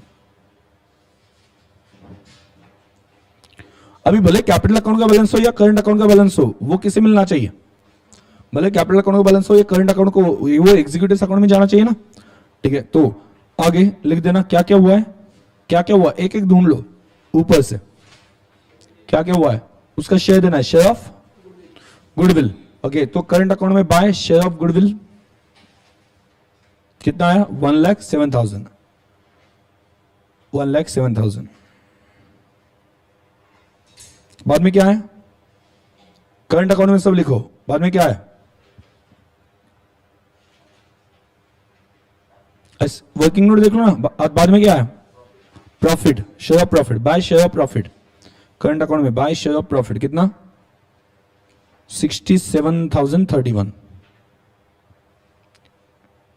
आगे और क्या है रिवैल्यूएशन, बराबर रिवैल्यूएशन ऑफ एसेट। ठीक है, तो ये रेगुलरली ओके देखो ये जो चीज है ना रिवैल्यूएशन ये वन टाइम ही होता है। ठीक है बराबर, तो ये कैपिटल अकाउंट में जनरली डाला जाता है क्योंकि वो ऐसा आइटम है कि जो जब क्या होता है रिटायरमेंट, मेनली कब होता है जब रिटायरमेंट हो गया होता है उसी टाइम पे वहां पे हो जाता है। गुडविल तो भी कौन कौन से केस में होता है जब प्रॉफिट रेशियो चेंज करते हो उस वक्त भी हो जाता है। ठीक है, सो गुडविल वहां पे क्या है कि एडजस्टमेंट कंपैरेटिवली रेगुलरली होता है था। तो रिवैल्यूएशन का जो एडजस्टमेंट है ओके वो रिवैल्यूएशन का okay most by once in life ऐसा वहां पे हो जाता है। ठीक है, तो ये अभी क्वेश्चन आता है ये कहां पर डाले कैपिटल अकाउंट में या करंट अकाउंट में। तो उस केस में जो कभी तो भी होता है ओके बहुत रेयरली होते हैं। ठीक है, तो ऐसे जो है वो जनरली कैपिटल अकाउंट में डाले जाते हैं। तो कैपिटल अकाउंट में लिखो बाय अल्टीमेटली इफेक्ट तो वही होने वाला, भले कैपिटल अकाउंट में क्रेडिट कर दो या करंट अकाउंट में, अल्टीमेटली दोनों उसका बैलेंस एग्जीक्यूटिव अकाउंट में जाने वाला ना। ठीक है, तो कैपिटल अकाउंट में लिखो बाय प्रॉफिट ऑन रिवैल्यूएशन कितना 10,000। आगे क्या शेयर ऑफ जेएलपी ना, करंट अकाउंट में लिखो by share of joint life policy कितना कितना 90,000।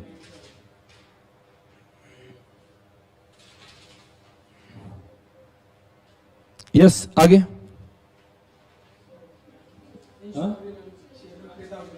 क्या है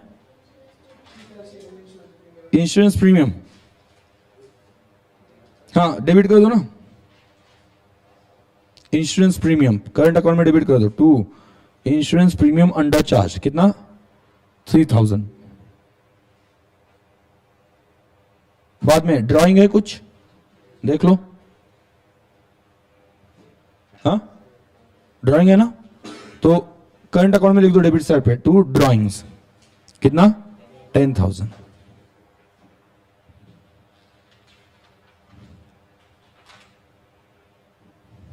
डन, कोई डाउट? अभी अगला हो गया सब कुछ।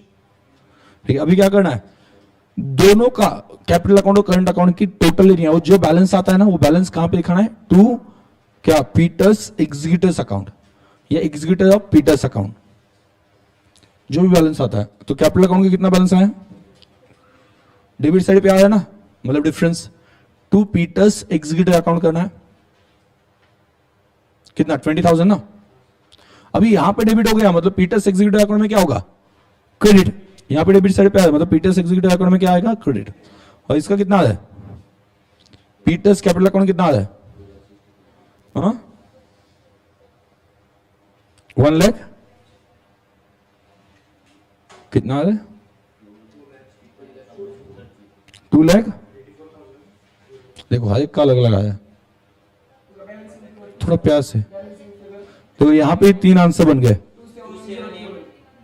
278, वो 271 बोल रहा है। एग्जाम में आपको लगता है ना पेपर आसान था बड़े मार्क्स नहीं मिले सर, अभी अगर आप टोटल में गलती करोगे तो ये टीचर की गलती है क्या? आता तो सब कुछ है। सोचो आपने बिना अभी आपको पता नहीं आपने कितनी गलतियां अकाउंट्स के कैलकुलेशन में की होगी, समझ में आया? अगर हमें क्या लगता है कि पेपर आसान गया बट मार्क्स नहीं मिले, इंस्टीट्यूट ने मार्क्स नहीं दिए। अगर आप गलत कैलकुलेशन लिखोगे आंसर ही गलत आया तो उस केस में वो भी तो क्यों मार्क्स देंगे? ठीक है, तो आजकल मुझे वो बिगेस्ट प्रॉब्लम ये लग रहा है कंसेप्चुअल क्लैरिटी नहीं है, तो बिगेस्ट प्रॉब्लम कैलकुलेटर कैसे ऑपरेट करना है। ठीक है, मतलब ऐसे हाथ पकड़ के ऐसे हाँ ये दबाना है, एक मतलब ये दबाना है, उसके बाद में जीरो मतलब ये दबाना है। ठीक है, ऐसा वहां पे क्या सिखाना पड़ेगा मुझे ऐसा लगता है। ठीक, बच्चों को ऐसे वहां पे हाथ पकड़ के लिखना सिखाते हैं, वैसे कैलकुलेटर कौन सा बटन कब दबाना है कितनी बार दबाना है, ठीक है ये सिखाना पड़ेगा। ठीक है, क्योंकि अभी के अभी देखो 3-4 आंसर यहाँ पे मिल गए और हर बार मिलते हैं, ऐसा एक बार नहीं, हर बार कैलकुलेशन होता है तो अलग अलग आंसर मिलता है। ठीक है, कल से तो एक ही आंसर आना चाहिए ना, और सभी ने वही लिखा है। कितना आया फाइनली 2, अभी एक आ गया।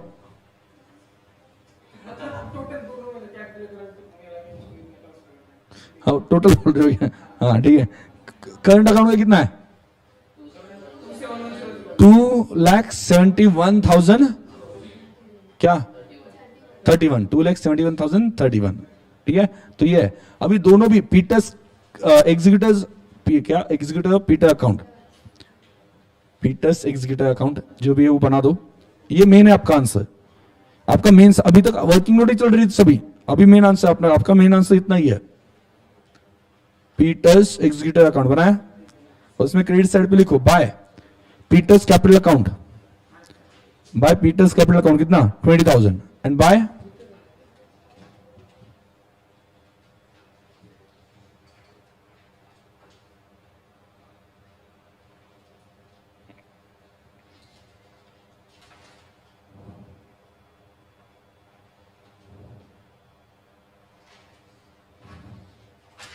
ठीक है।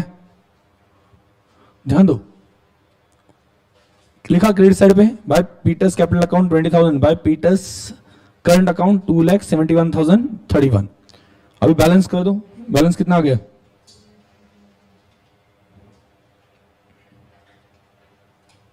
बैलेंस आया ना 2,91,031। अभी यहां पे देखो एडजस्टमेंट नंबर 5 देखो, आपको पता चलेगा कि इस प्रॉब्लम में एक आइटम हमने क्यों प्रॉफिट ऑन रिवैल्यूएशन क्यों हमने कौन से अकाउंट में डाला? कैपिटल अकाउंट में क्यों डाला? देखो एक बार adjustment number 5, adjustment number 5 clearly बोल रहा है कि उसे कहां पर डालो? कैपिटल अकाउंट में डाल दो। नहीं तो अदरवाइज कुछ बोला नहीं होता, सभी आइटम जो है ना वो मैं कहां पे डालता? करंट अकाउंट में डाल देता, कोई टेंशन नहीं लेता और बाद में करंट अकाउंट से भेज देता। ठीक है, बट यहां पे क्लियरली बोला है एडजस्टमेंट नंबर 5 कि जो भी प्रॉफिट है वो किस में ट्रांसफर करो? कैपिटल अकाउंट में। तो वहां पे लिख देना उस 10,000 को करंट कैपिटल अकाउंट में जो प्रॉफिट ऑन रिवैल्यूएशन लिया उसे स्टार मार्क कर देना या नोट लिख देना, उसे वहां पे लिख देना नोट, नीचे नोट लिख दो, उसके नीचे एक नोट लिख दो, क्या? Generally profit on revaluation is credited to, generally profit on revaluation is credited to क्या? Credited to current account, but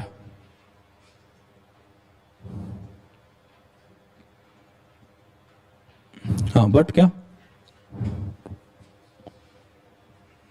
but adjustment number 5 specifically states that amount to be transferred to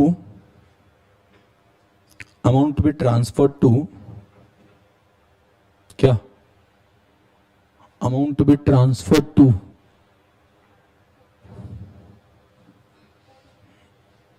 capital account. हो गया ना? Problems तो हो गए, problems खत्म हो गए। अब एक बात याद रखना जेएलपी के बारे में, एक बात याद रखना जेएलपी के बारे में। जेएलपी जो है मैंने क्या बोला? बैलेंस शीट में जो वैल्यू दी है और क्या जो मिली है उसमें कंपैरिजन कर लो, अगर ज्यादा मिले तो प्रॉफिट है, सेम मिले तो प्रॉफिट नहीं है। तो बेसिकली होता क्या है जेएलपी जो है, ओके, इसमें 3 मेथड्स बनते हैं इसी लॉजिक पे, इसी लॉजिक को आगे बढ़ाना। 3 मेथड, पहला होता है बिजनेस एक्सपेंडिचर मेथड, मतलब उसे एक्सपेंडिचर माना। मतलब मैंने आपको क्या बोला? एसेट में अगर जेएलपी नहीं दिख रही तो जितना मिला उतना प्रॉफिट है। तो अब अगला क्वेश्चन ये आता है एसेट में क्यों नहीं दिख रही sir?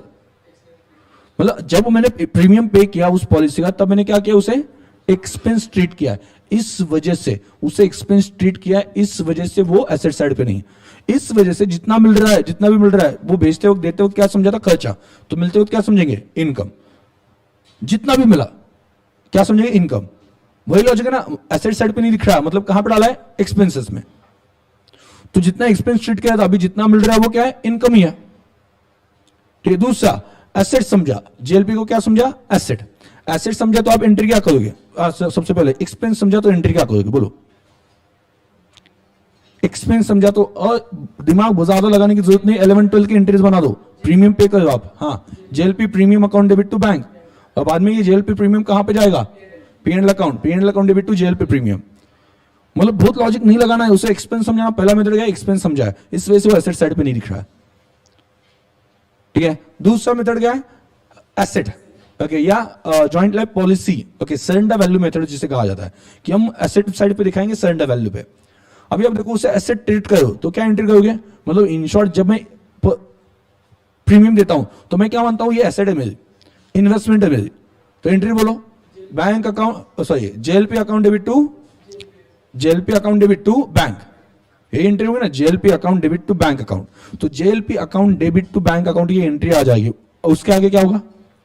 JLP account debit to bank, मतलब आपकी सरेंडर वैल्यू पे दिख रहा है। ठीक है, ये एंड पे मान लो मैंने 20,000 प्रीमियम दिया। बहुत सिंपल लॉजिक लेना है। ठीक है, बहुत इसे बड़ा नहीं बनाना है। ये एसेट है ना, मैंने कितना पे किया? 20,000 की एसेट थी। ठीक है, लेकिन ईयर एंड पे सरेंडर वैल्यू जो है जो कंपनी ने बताई वो 15,000 है। मैंने कितना पे किया था? 20,000। सरेंडर वैल्यू कितनी है? 15,000। 5,000 का क्या है? फायदा है, लॉस है। तो उसे सरेंडर वैल्यू पे दिखाना ना, तो सरेंडर वैल्यू पे दिखाने के लिए वो 5,000 का क्या करूं मैं?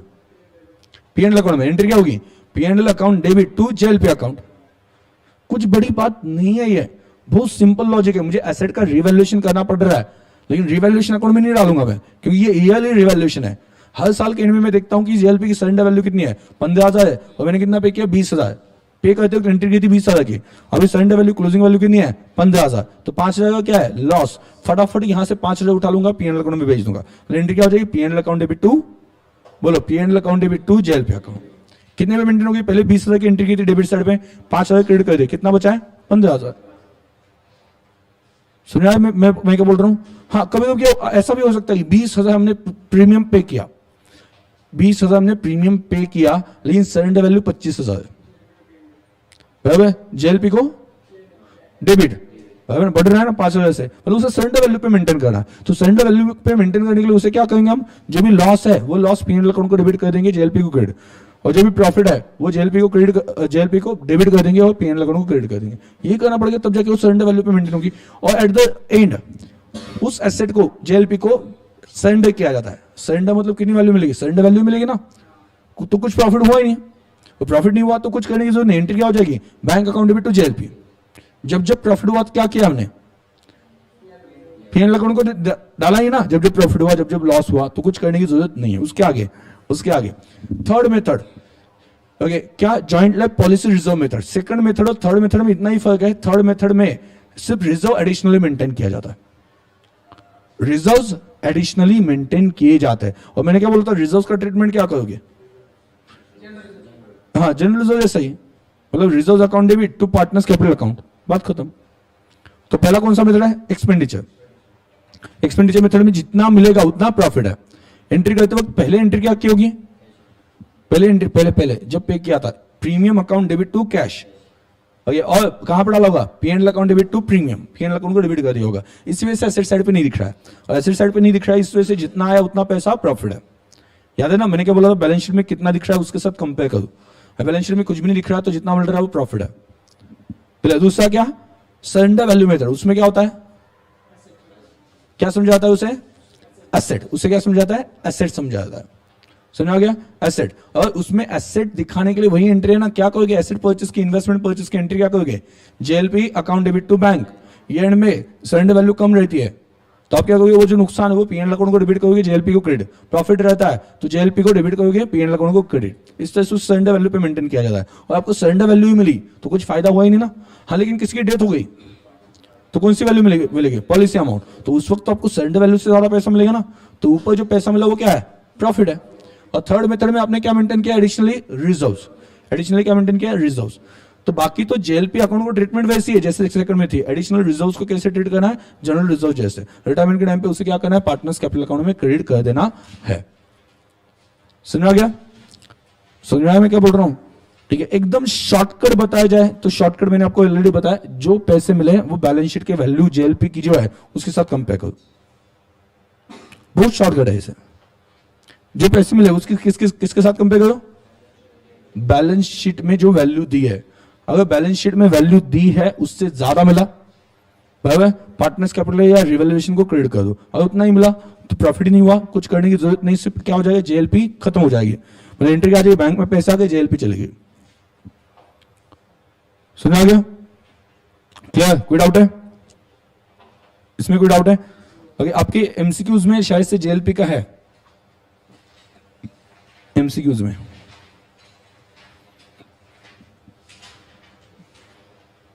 है ना,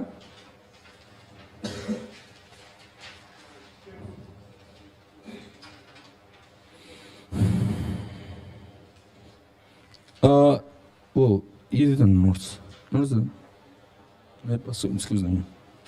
हाँ बोलो, पहले केस में क्वेश्चन नंबर कौन सा है, जेएलपी वाला 20, राइट 20, एक बार देख लो, X Y Z are partner sharing profits, 20 number MCQs में से, X Y Z are partner sharing profits and losses equally, they took a joint life policy of ₹5 lakh with a surrender value of 3 lakh, the firm treat insurance premium as an expense, underline करना, as an expense, asset दिखाई नहीं है तो ये कौन सा method है, वहां पे लिख देना बिजनेस एक्सपेंडिचर मेथड। मतलब क्या है, हमने इसे एक्सपेंडिचर समझा, बिजनेस एक्सपेंडिचर, ये कौन सा मेथड है, बिजनेस एक्सपेंडिचर मेथड। उसकी सरेंडर वैल्यू है बट एसेट साइड पे दिखाया क्या, बोलो हाँ या ना, नहीं, ठीक है। तो कितना मिला उसे, वाई रिटायर्ड हो गया तो कौन सी वैल्यू मिलेगी, 3 लाख मिलेगी या 5 लाख, 3 लाख ही मिलेगी। तो 3 लाख जो मिला है वो क्या है, क्या मानेंगे, ओके, पूरा 3 लाख बैलेंस शीट में दिखाई नहीं ना, तो पूरा 3 लाख क्या है? प्रॉफिट। तो पूरा 3 लाख प्रॉफिट है, वो कैसे बढ़ा जाएगा? तीनों पार्टनर्स में कितना है वो? पहले क्या था? इक्वली था ना, हाँ, 1 lakh 1 lakh 1 lakh. So option A. समझा? सरेंडर वैल्यू मिलेगी, बट वो एसेट साइड पे दिखाई नहीं था, जितना मिला उतना प्रॉफिट हम समझेंगे। दूसरा 21, A, B and C takes a joint life policy after 5 years. B retires from the firm. All profit sharing ratio was 2:1.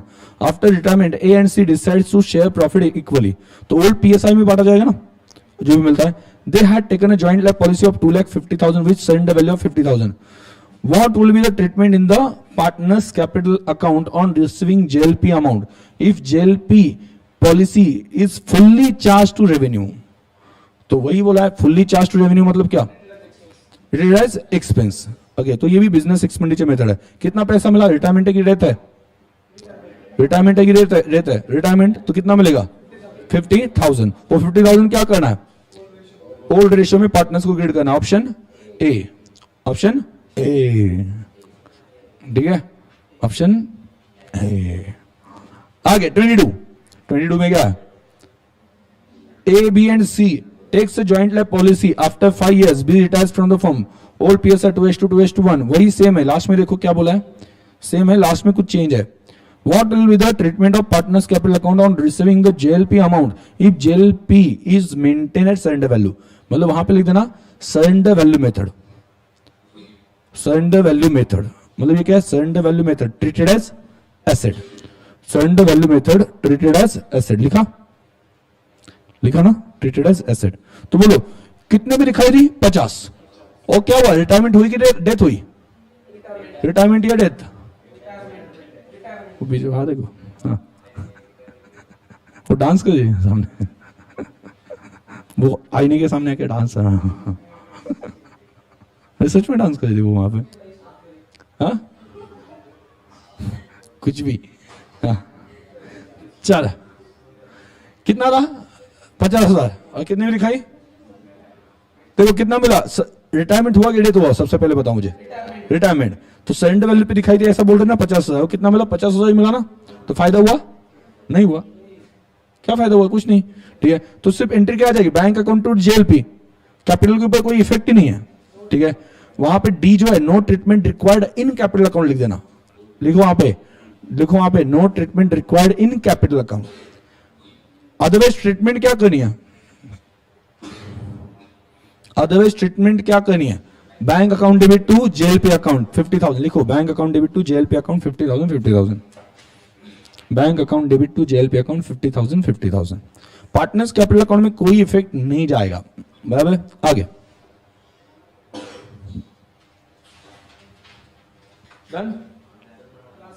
A, B and C takes joint life policy after 5 years. B retires from the firm. Old profit sharing ratio is 2:1. After retirement, A and C decides to share profits equally.